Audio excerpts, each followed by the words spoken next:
Hello guys, good evening. नमस्कार। स्वागत है आप सभी का आशीष क्लासेस पर। शुरू करेंगे आज की क्लास को, डिस्कस करेंगे आज का एडिटोरियल।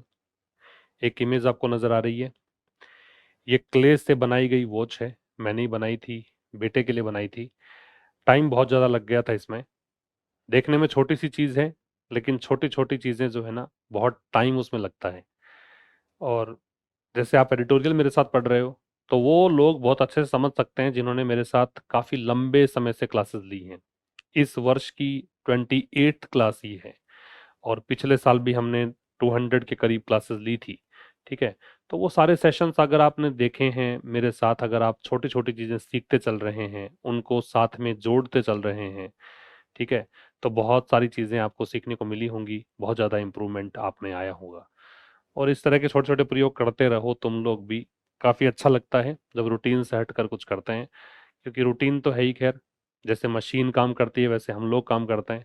आप लोग सारे दिन बस यही सोचते हैं कि सिलेक्शन कैसे हो, और आप उसी जद्दोजहद में वो सब चीज़ें करते हैं, टेस्ट लगाते हैं, रिवीजन करते हैं, क्लासेस लगाते हैं, है ना। मैं लगातार क्लासेस लेता हूँ, है ना। ये सब नोट्स बनाता हूँ, आपकी स्लाइड्स बनाता हूँ, आपको पढ़ाता हूँ, फिर नई क्लास शुरू हो जाती है हर दिन। तो ये इस दौर से बाहर आने का एक बहुत अच्छा तरीका है कि कुछ नया किया जाए, कुछ ऐसा किया जाए जिसमें थोड़ा-सा रूटीन से हटकर हो। ठीक है? आउट ऑफ द बॉक्स करने का प्रयास अगर हम करें तो काफ़ी अच्छा फ़ील होता है। चलो सर, स्टार्ट करते हैं आज की क्लास। सबसे पहले तो एडिटोरियल किस बारे में है वो डिस्कस करेंगे। क्वेश्चंस खैर हम डिस्कस करेंगे ही। एडिटोरियल आज का है वो डिस्कस करता है recommendations of the 16th finance commission, जो 16वां वित्त आयोग है उसकी सिफारिशों पर आधारित है। और उसके क्या परिणाम हैं, वो सिफारिशें जो हैं वो क्या परिणाम है उसके भारत के फिस्कल फेडरलिज्म पर, वित्तीय संघवाद पर। ये एडिटोरियल यूं बताऊं मैं आपको कि बहुत आसान भाषा में तो ऐसे समझिए कि केंद्र और राज्यों के बीच में हमेशा से विवाद रहा है टैक्स के डिस्ट्रीब्यूशन को लेकर। केंद्र अभी फिलहाल जो एक लिमिट सेट कर रखी है वो है कि 41% टैक्स का जो है, 41% जो हिस्सा है टैक्स कलेक्शन का, वो राज्यों में बांटा जाएगा। राज्य चाहते हैं कि 50% इसको किया जाए, लेकिन जो ये फाइनेंस कमीशन है 16वां, इसने कहा है कि नहीं, ऐसा हम नहीं करेंगे, 41% पर ही रखेंगे। लेकिन छोटे मोटे यहाँ पे सुझाव भी दिए गए हैं। ये सुझाव दिए कि भाई पहले ये था कि पहले राज्य जो सबसे अधिक टैक्स, मतलब उनका जो एफर्ट हुआ करता था टैक्स कलेक्शन में, उसके आधार पर उनको टैक्स मिलता था। लेकिन अभी उनको कह दिया कि जिस राज्य का योगदान जीडीपी में ज्यादा होगा उसको टैक्स ज्यादा मिलेगा, उसको ज्यादा राजस्व की प्राप्ति होगी। इसमें यूं कहा गया कि पहले ये था कि जो राज्य जहाँ पे जनसंख्या ऐसी हो कि ज्यादा, मतलब ज्यादा जनसंख्या अगर है किसी राज्य की, तो उनको टैक्स कम मिलता था, क्योंकि एक नेगेटिव एस्पेक्ट हो गया। लेकिन अब ये है कि आपके राज्य की जनसंख्या जिसमें युवा लोग, जो वर्किंग क्लास है, उनकी संख्या अगर ज्यादा है तो निश्चित रूप से जीडीपी में अधिक योगदान होगा, तो उसको टैक्स अधिक मिलेगा। तो ये कुछ चेंजेस यहाँ पे फाइनेंस कमीशन की रिकमेंडेशंस में देखने को मिले हैं, वो सब हम डिस्कशन आज हम करेंगे। इसमें क्विजेज जो हैं वो अगर बात करें तो एक तो पूछा है डेवोल्यूशन शब्द का मतलब क्या है। डेवोल्यूशन पता है आपको, ट्रांसफर को बोलते हैं, पैसे का हस्तांतरण जो है उसकी बात हम करेंगे। और टोन ऑफ एडिटोरियल क्या है। एडिटोरियल धीरे धीरे जो चेंजेस हो रहे हैं हॉरिजॉन्टल डेवोल्यूशन में, उस मतलब क्यों यहाँ पे एडिटोरियल सपोर्ट करता है ग्रेजुअल चेंजेस को। फिर टैक्स एफर्ट को जो कंट्रीब्यूशन टू जीडीपी में रिप्लेस किया गया है, इसका लक्ष्य क्या है। और डेमोग्राफिक डिविडेंड का मतलब क्या है। ठीक है, ये सब हम डिस्कस करना है। आइए स्टार्ट करते हैं आज की क्लास। पेन नोटबुक लेकर बैठिए, पूरे शिद्दत से पूरी क्लास को देखने की हैबिट डेवलप कीजिए। हो सकता है चीज़ें थोड़ी बहुत कम समझ में आ रही हों, लेकिन उसके लिए मैंने तरीका बता रखा है कि न्यूज़पेपर रीडिंग फॉर बिगिनर्स का एक कोर्स चल रहा है अपना, उसमें 45 प्लस लेक्चर्स अब तक हो चुके हैं, तो वो क्लासेस आप कंटिन्यू कर सकते हैं, वो क्लासेस दे सकते हैं। जहाँ से आप क्लासेस अगर लोगे तो 100 क्लासेस आपको मिलनी है, और 100 क्लासेस के बाद तो ये मानिए कि ये सब कुछ आपको बहुत अच्छे से समझ में आने वाला है। ठीक है, और वैसे आ ही रहा होगा, ऐसा नहीं है कि लेना जरूरी है वो कोर्स, लेकिन उन बच्चों के लिए इम्पोर्टेंट है जो बच्चे थोड़ा सा यूँ समझते हैं कि बेसिक हमारा ठीक नहीं है। ठीक है, बेसिक्स थोड़ा सा मजबूत करना चाहें तो आप उस कोर्स में एनरोल कर सकते हैं। चलिए स्टार्ट करते हैं। अकोशस कोज, तो कोज जो है वो तो आपका है नाउन, सॉरी कोशस नज है, नज तो है नाउन, और कॉशियस है वो एडजेक्टिव और ए है वो डिटरमिनर। ठीक। अ कॉशियस नज, कॉशियस का मतलब होता है सावधानीपूर्ण, केयरफुल, प्रूडेंट। ठीक है, सावधानी पूर्वक, सावधानीपूर्ण, सतर्क कह सकते हो। नज का मतलब है प्रोत्साहन। वैसे नज कोहनी मारने को बोलते हैं, लेकिन नज का प्रोत्साहित करना भी होता है। किसी को कोहनी मारो कि चल, जैसे स्टेज पे मान लीजिए कोई प्रोग्राम हो रहा हो और कोई व्यक्ति जो स्टेज पर एंकरिंग कर रहा है वो कह रहा है कि कोई व्यक्ति स्टेज पर आना चाहे और अपनी प्रस्तुति देना चाहे, और अपने दोस्त को आप कोहनी मार रहे हो, प्रेरित कर रहे हो कि चल तू खड़ा हो जा, स्टेज पे चला जा, तो इसको बोलते हैं नज करना। टेबल का मतलब प्रस्तुत करना है। टेबल अगर वर्ब हो तो प्रस्तुत करना है, टेबल नाउन हो तो पता ही है आपको, मेज होती है। एंटिसिपेट का मतलब पूर्वानुमान लगाना है, ये वर्ड तो खैर देखा होगा आपने पहले भी। वर्टिकल डिवोल्यूशन क्या होता है? वर्टिकल डिवोल्यूशन और हॉरिजॉन्टल डिवोल्यूशन दो चीजें आएंगी। वर्टिकल डिवोल्यूशन का मतलब है केंद्र सरकार राज्यों को टैक्स दे, तो ये वर्टिकल है। हॉरिजॉन्टल का मतलब राज्य राज्यों को ही टैक्स दे, तो ये है हॉरिजॉन्टल। ये फर्क है। ठीक है, तो सेंटर स्टेट टैक्स शेयरिंग है, केंद्र राज्य जो टैक्स का वितरण है वो है। रिटेन का मतलब है बनाए रखना, बनाए रखना। तो कॉशियस नज का मतलब एक सतर्क क्या, प्रोत्साहन। एक सतर्क हल्का फुल्का प्रोत्साहन जो है उसको हम क्या कहेंगे, कॉशियस नज। किसको लेकर है? 16th फाइनेंस कमीशन के रिकमेंडेशंस को लेकर है। ओनली स्ट्रक्चरल चेंज, केवल संरचनात्मक बदलाव, ये नाउन, ये एडजेक्टिव, और एडजेक्टिव से पहले एडवर्ब। ओनली एडजेक्टिव भी होता है वैसे। केवल संरचनात्मक बदलाव क्या कर सकता है? रिस्टोर कर सकता है, पुनः बहाल कर सकता है, ये पूरा सब्जेक्ट है। ये इसकी वर्ब है, वो रिस्टोर कर सकता है बैलेंस को, संतुलन को। संतुलन किस में? फिस्कल फेडरलिज्म में, वित्तीय संघवाद में। ठीक है, केवल संरचनात्मक बदलाव ही फिस्कल फेडरलिज्म में बैलेंस को रिस्टोर कर सकता है, संतुलन को रिस्टोर कर सकता है। ठीक है, पुनः बहाल कर सकता है। अब इस स्लाइड में क्या है वो समझो। In its much awaited recommendations, अपने जो बहुत ज्यादा जिसका इंतजार था सिफारिशों का, उन सिफारिशों में which were also tabled on Sunday, जिसको कि प्रस्तुत किया गया संडे को, तो 16th फाइनेंस कमीशन जो है, जैसा कि पहले से ही अपेक्षित था, हैज रिकमेंडेड दैट, इसने रेकमेंड किया, इसने सिफारिशें करी कि वर्टिकल डेवोल्यूशन रेशियो, जो केंद्र से राज्य के बीच जो टैक्स शेयरिंग होती है, state share in the divisible pool of central taxes, केंद्रीय टैक्सेस में जो भी डिविजिबल पूल है कि इतना तो डिवाइड होना है, उसमें जो स्टेट का हिस्सा है उसको रखा जाएगा 41% फॉर द पीरियड 26 टू 31, मतलब 2026 से 2031 तक। देखिए, in its much awaited recommendations, recommendations है नाउन, मच अवेटेड एडजेक्टिव का काम करेगा, और इट्स है पजेसिव एडजेक्टिव, इन है प्रेपोजिशन। इट्स यहाँ पे वित्त आयोग के लिए आ रहा है, तो अपने मच अवेटेड ये बता रखा है मैंने कि जब पास्ट पार्टिसिपल दे रखा हो, थर्ड फॉर्म दे रखी हो, तो आप लगाया करो मच, और प्रेजेंट पार्टिसिपल दे रखा हो, आईएनजी दे रखा हो, तो आप लगाया करो वेरी।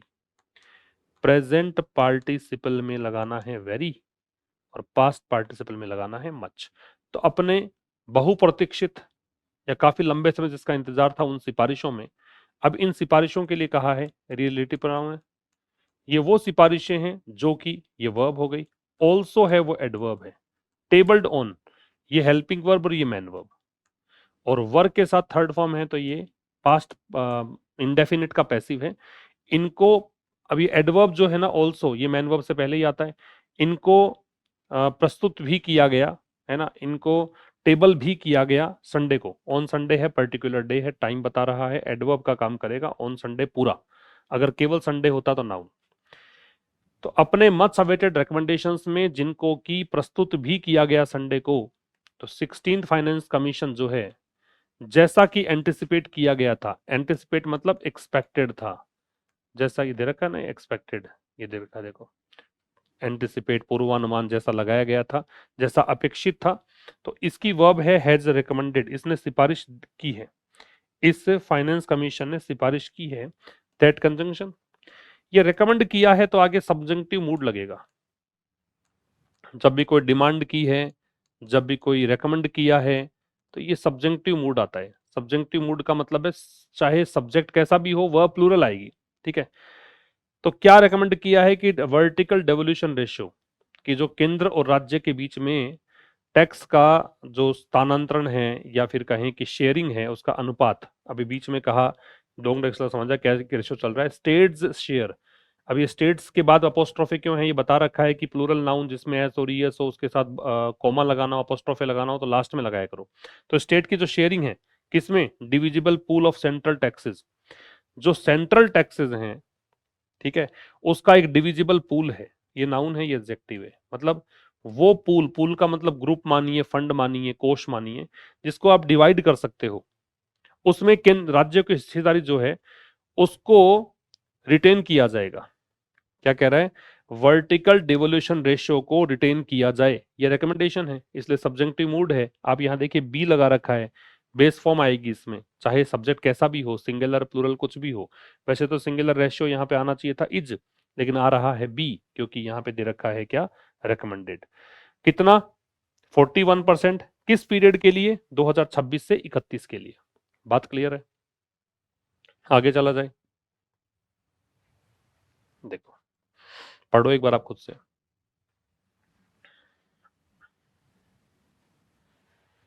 देखो एक्नोलेज का मतलब है स्वीकार करना, एक्नोलेज का मतलब है स्वीकार करना। टाइटेन का मतलब है संकुचित करना, संकुचित करना। फ्रेमवर्क का मतलब ढांचा या तंत्र, ढांचा या तंत्र। रिकोर्स का मतलब है सहारा या उपाय, और रिकोर्स के साथ प्रेपोजिशन टू लगता है, ये यहीं से सीख लेना।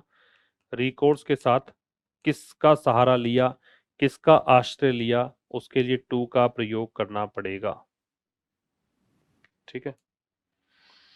देखो क्या कह रहा है,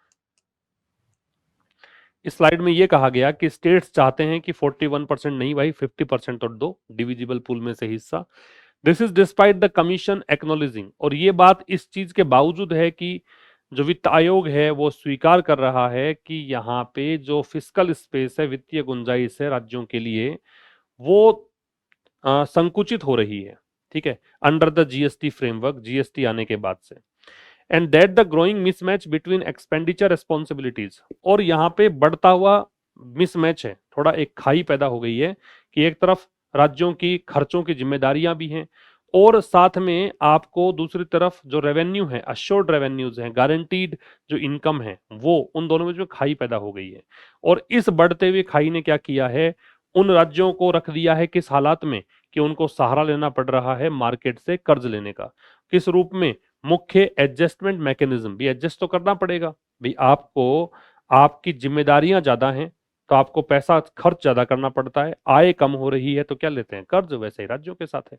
तो क्या कह रहे हैं, स्टेट सब्जेक्ट वांट चाहते हैं, दिस के लिए किसके लिए, डिविजिबल पूल का हिस्सा।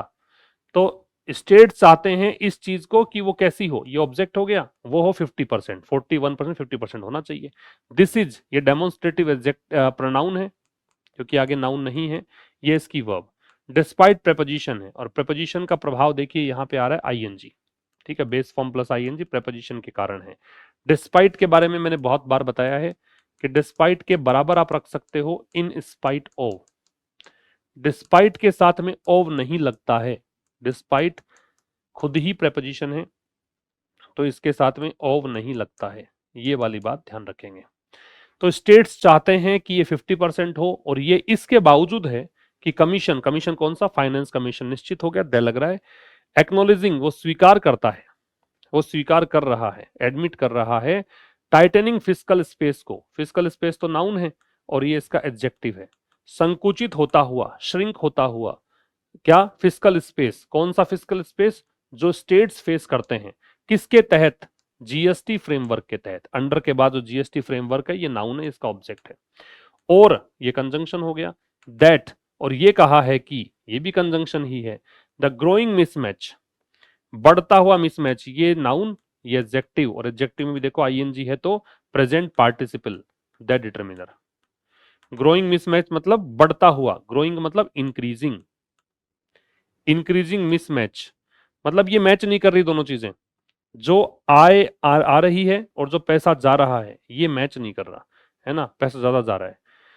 किस किस के बीच में, बिटवीन के साथ में एंड लगेगा, तो ये बिटवीन और ये एंड। एक तरफ तो है एक्सपेंडिचर रेस्पॉन्सिबिलिटीज, खर्चों की जिम्मेदारी, दूसरी तरफ है अश्योर्ड, अश्योर्ड मतलब गारंटीड, गारंटीड, और रेवेन्यू का मतलब है इनकम, है ना। जो गारंटीड इनकम है वो increasingly left, has helping verb है, ये मैन वर्ब है, इंक्रीजिंगली एडवर्ब है। इसने बहुत बड़े स्तर पर उन राज्यों को छोड़ दिया है, किस स्थिति में, रिकोर्स कि उनको सहारा लेना पड़ रहा है मार्केट बोरोइंग्स का।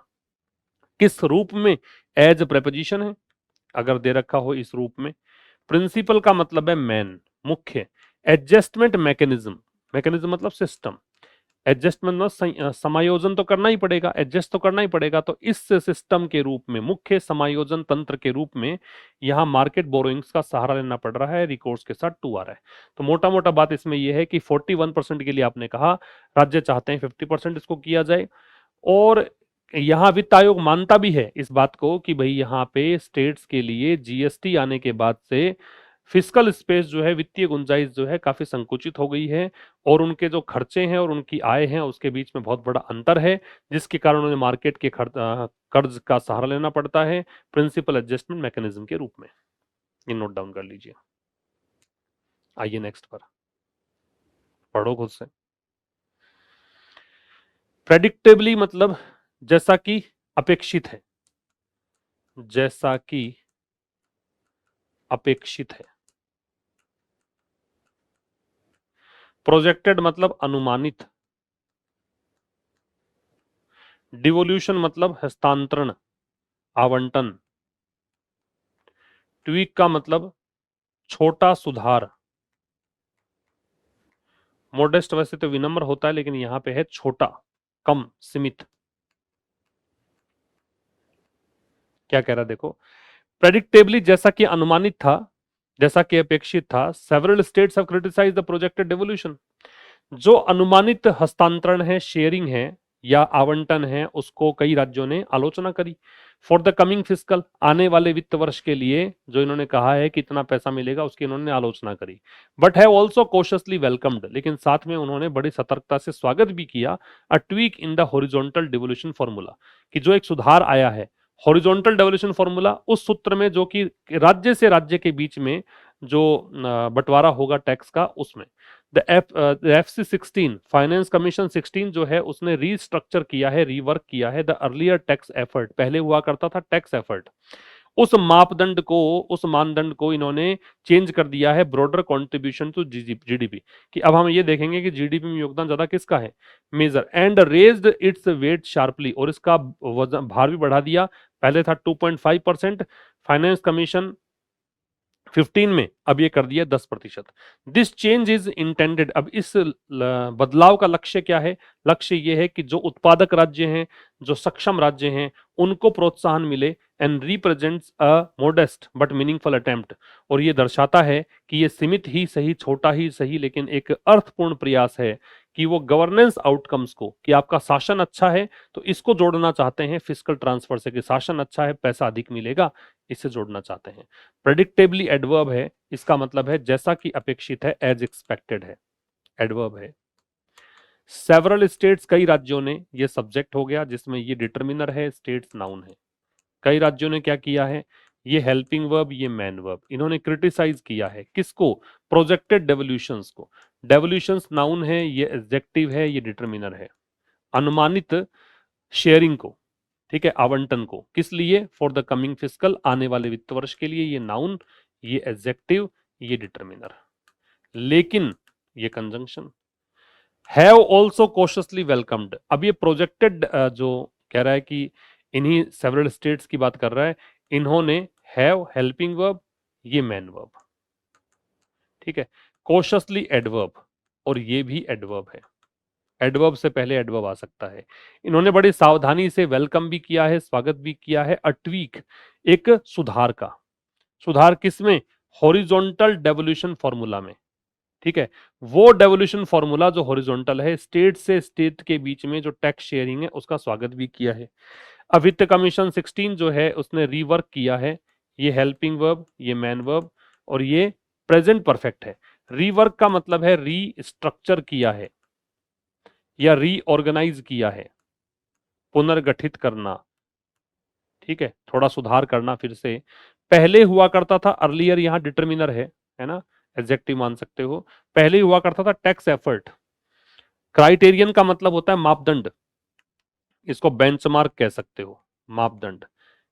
तो एक सुधार ये किया है इसने, फिर से मतलब रीवर्क किया है या पुनर्गठित किया है। पहले हुआ करता था टैक्स एफर्ट क्राइटेरियन, कि आपने टैक्स को इकट्ठा करने में कितना प्रयास किया, ये मापदंड।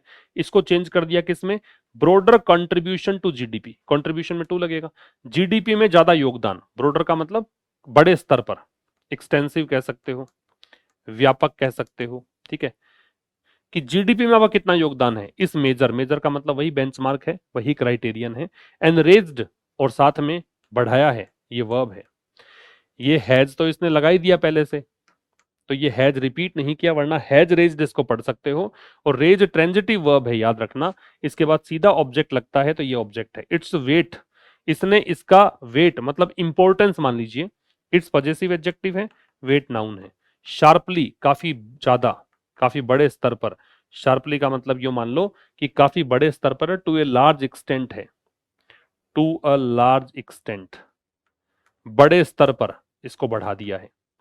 कितना कर दिया, पहले 2.5% हुआ करता था इस फाइनेंस कमीशन के तहत, अब ये कर दिया यहां पे, ये शुरुआती रेंज है फ्रॉम, ये अंतिम रेंज है टू, ठीक है। दिस चेंज, ये जो बदलाव है, सब्जेक्ट, ये डेमोन्स्ट्रेटिव एडजेक्टिव है, चेंज नाउन है, ये जो बदलाव है ये वर्ब है।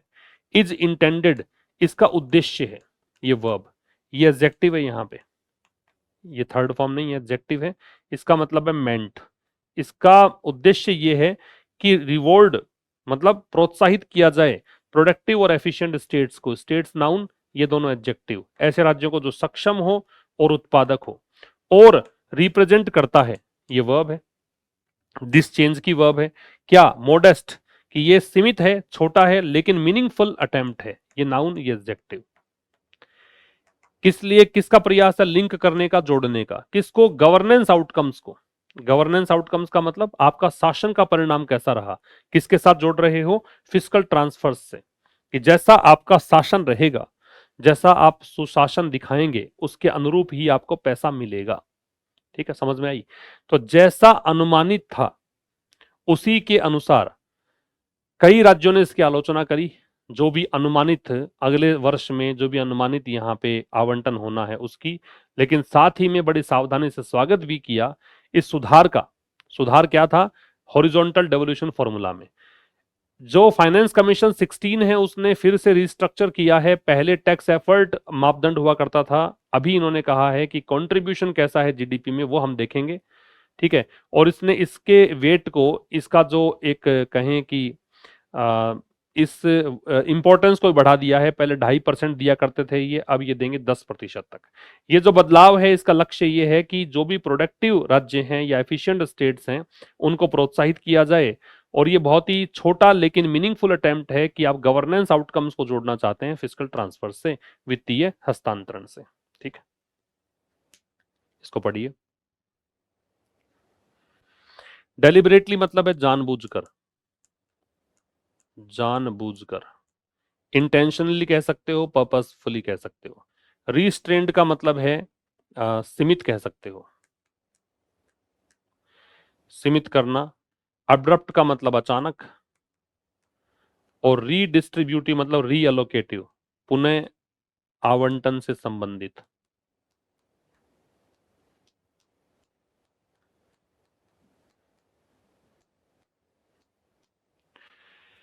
हाउएवर, हालांकि द रिजल्टिंग गेन्स, इसके परिणाम स्वरूप जो लाभ हैं, आर डेलिबरेटली रिस्ट्रेंड, वो जानबूझकर सीमित रखे गए हैं। The FC 16 makes it clear, जो फाइनेंस कमीशन 16 है वो इस बात को स्पष्ट करता है that any restructuring of horizontal devolution की कोई भी रिस्ट्रक्चरिंग है, रीवर्किंग है, इस हॉरिजॉन्टल डेवोल्यूशन में मस्ट बी अंडरटेकन ग्रेजुअली, उसको धीरे धीरे लिया जाना चाहिए। किस लिए ये प्रश्न था, धीरे धीरे क्यों करना चाहिए?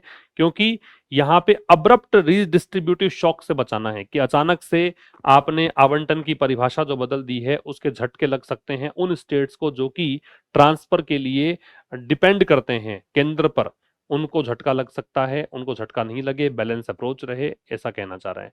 हाउ एवर कंजंक्टिव एडवर्ब है, कंजंक्शन भी होता है, एडवर्ब भी होता है, तो ये तो है कंजंक्टिव एडवर्ब। तो हालांकि जो रीस्ट्रक्चरिंग रिजल्टिंग गेन से, रिजल्टिंग का मतलब है कॉन्सिक्वेंट कह सकते हो, परिणाम स्वरूप, गेन्स का मतलब है प्रॉफिट, तो इसके परिणाम स्वरूप जो प्रॉफिट है, ये प्रॉफिट्स, ये सब्जेक्ट, आर ये वर्ब, ठीक है। डेलिबरेटली मतलब एडवर्ब, और ये है एडजेक्टिव, ये सीमित है, जानबूझकर इनको सीमित, आर रिस्ट्रेन्ड, सीमित रखा गया है, ये सीमित है, इसको आप हेल्पिंग वर्ब मानिए, ये पैसिव वॉइस इसने बनाया, ये मैन वर्ब मानिए, इसको सीमित रखा गया है, ठीक है।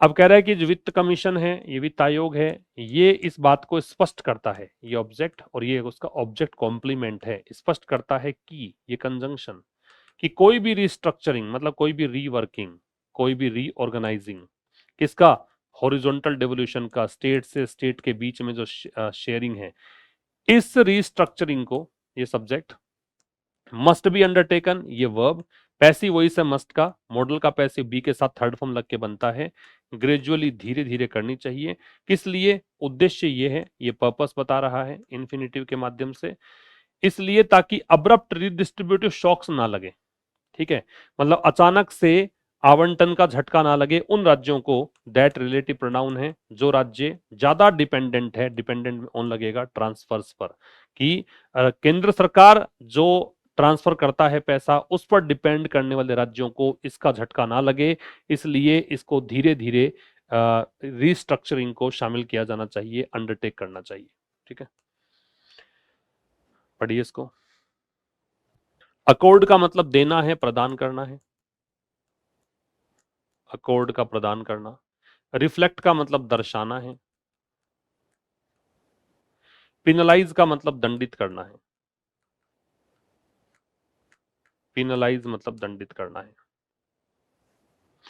देखिए अकॉर्डिंगली, इसी के अनुसार, the weight according to demographic performance, जो पहले इंपॉर्टेंस दी जाती थी जनसांख्यिकी परफॉर्मेंस को, हैज बीन रिड्यूस्ड, उसको कम कर दिया गया है। पहले क्या था, आपका ये देखते थे कि भाई जितनी ज्यादा जनसंख्या है उतना कम आपको शेयरिंग मिलेगी, इस चीज को कम कर दिया है, reflective the view, reflecting the view, तो ये दृष्टिकोण दर्शाता है दैट पिनलाइजिंग पॉपुलेशन ग्रोथ, कि आप जनसंख्या वृद्धि को दंडित कर रहे हो, सजा दे रहे हो, इज नो लॉन्गर अप्रोप्रिएट, अब वो उपयुक्त नहीं है, एट ए टाइम, ऐसे समय पर, when India is close to the peak, क्योंकि भारत अब शीर्ष पर है, शिखर पर है, it's demographic dividend, demographic dividend का मतलब कि जनसांख्यिकी लाभ, मतलब आज आपकी जनसंख्या आपके लिए लाभदायक है, आपका जीडीपी में योगदान है, तो भारत में युवा जनसंख्या ज्यादा है, वो प्रोडक्टिविटी में योगदान दे रही है, इसके शीर्ष पर है, इसके शिखर पर है, तो इस समय इस बात को करना उपयुक्त नहीं है।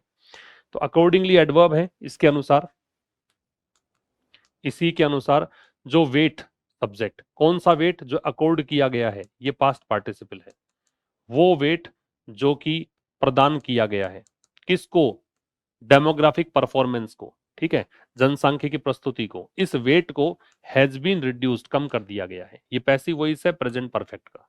तो ये जो इंपॉर्टेंस, वेट का मतलब यहां इंपॉर्टेंस मानो, भार मत मानो, तो जो इंपॉर्टेंस दी जाती थी पहले डेमोग्राफिक परफॉर्मेंस को, उसको कम कर दिया गया है, तो दर्शाते हुए प्रेजेंट पार्टिसिपल है।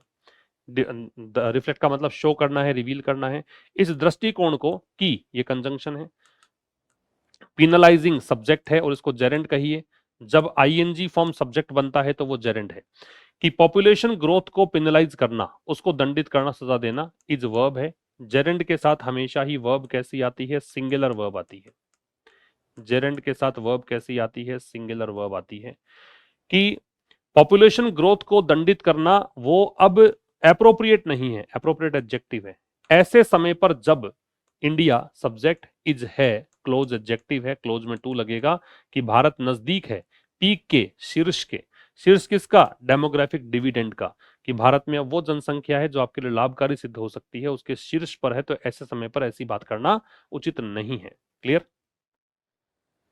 आइए मैच द कॉलम एक्सरसाइज को करिए। डेमोग्राफिक जो है इसका मतलब है पॉपुलेशन रिलेटेड, जनसंख्या से संबंधित। डेवोल्यूशन क्या है? Transfer of power of funds, हस्तांतरण, विकेंद्रीकरण। ई फिस्कल वित्तीय होता है। ए रिस्ट्रेन का नियंत्रित करना होता है, लिमिट और कंट्रोल। और डिविडेंड का मतलब क्या है? डिविडेंड का बेनिफिट और गेन, लाभ। डिविडेंड का मतलब है बेनिफिट या गेन। ठीक है, अब आज के क्वेश्चंस देख लेते हैं। अच्छा, पिछले क्वेश्चंस के जो आंसर थे अपने पिछले क्विज के, वो दोनों में ही सी थे, 4 नंबर में भी सी और 5 में भी सी। आज के आंसर देखिए। डेवोल्यूशन का मतलब क्या है? ट्रांसफर ऑफ अथॉरिटी और फंड्स। इसको आप एक बार पॉज करके खुद से भी लगा सकते हो क्वेश्चन के आंसर। टोन क्या है?